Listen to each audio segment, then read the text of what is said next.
In today's video, we're going to be speaking about how these Abrahamic blood-sucking demonic entities and these false creator gods, took over Hinduism, Christianity, and Muslims, right? The Quran, Islam, right? So in this video, we're going to be like discussing all of this, right? Because this is like a major part within these religions, right? For example, when I get into Hinduism, when we talk about Krishna.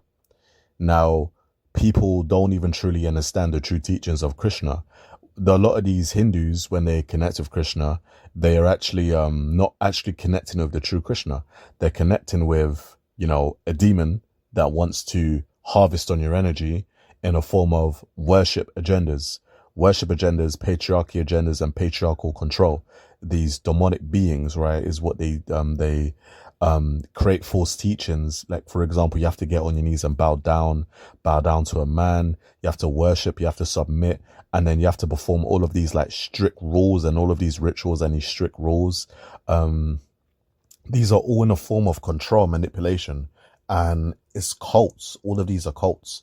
The same thing with Christianity. They do the same thing. When it comes to Christianity, they think they're connecting with God, but it's actually Yahweh, and Yahweh is an actual demon. Yahweh isn't the true God.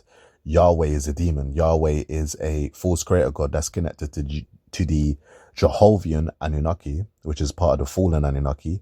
The same thing with Krishna. The true Krishna is actually a deity that is connected towards oneness. The true Krishna is a 12th dimensional being that spreads love and oneness, because the true Krishna was actually all about oneness and connection. True Krishna was actually a state of consciousness. So Krishna isn't even a form. Krishna is a state of consciousness. It's a state of being. It's your higher consciousness. But what happened was these Abrahamic demons, these fallen Anunnaki, they took over these, they took over these religions, and then they began spreading their false prophecies. So, for example, when people connect with Krishna and they're doing all of these, like, these sacrifices, and they're doing all of these, like this form of worship, where when you actually look at the true teachings of Krishna, Krishna never wanted any type of worship. Krishna never wanted, Krishna didn't even have any of these rules. The true teachings of Krishna, you can even look it up. It's all about having a pure heart. So these so-called devotees, they're not actually worshipping or connecting with the true Krishna. They're connecting with an Anunnaki demon, these false Anunnaki creator gods, right? Which is actually just these deceivers. They're actually deceivers, where they harvest on your energy. Now they do the same thing as we go back to, Yahweh. Yahweh in Christianity, because Christians aren't actually connecting with God. They're connecting with Yahweh, which is also a false Anunnaki being. So when they're connecting with Yahweh, which is actually either between Enki and Enlil, some people may say it's Enlil, you know what I mean? It's Enlil. These beings, this is what these Christians are actually worshipping. So it goes back to that too, where they are given their power, these religious teachings. These humans are giving their power to these demons, and these demons are portraying themselves as these creator gods. Like, these are all demons. If you actually know about true unity consciousness, which is true oneness, the true mission for humanity, the true soul mission for humanity is oneness and love, not separation or separation agendas. Now, when you notice as well, pay attention to these gods that they always say these certain things like, they are the one and only true God. They are the one and only true supreme being. These are all programming. This is how they put humanity under spells. So a lot of these Hindus, they are under spells. The same thing with these Christians, they're under spells. The same thing with in the Quran, when you look at Allah, the true Allah, which is actually the creator God, see, the true Allah is also a state of consciousness, right? But these Muslims don't actually worship who Allah truly is. These Muslims worship, the false creator God, which is actually, once again, a blood-sucking demon that, spreads these false ideologies, these false religious programmings, and then they teach very, very, very harsh rules and it's all about degrading women. So now women have to wear the hijab. Now women have to cover their head, and women must submit to their men, and all these other like evil, wicked teachings. They do the same thing with Christians and with Hinduism and with the Quran and the Muslims. It's all connected towards the same thing.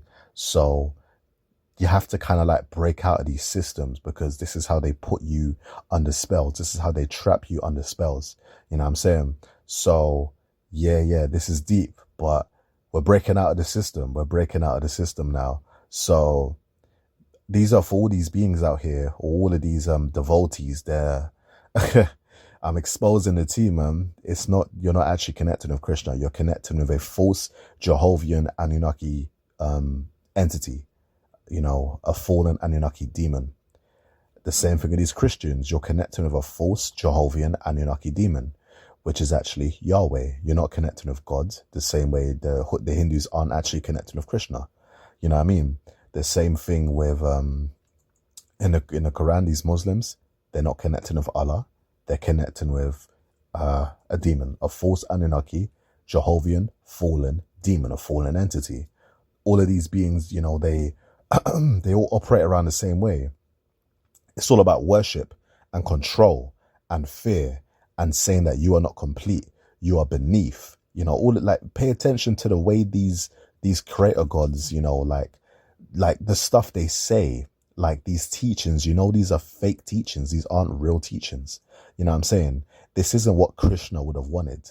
This isn't what Krishna was teaching. Krishna never wanted worship or any of these rules or these strict, you know, these false, evil, wicked teachings. The same thing with, you know, Yahweh, which is, you know, the Christian God.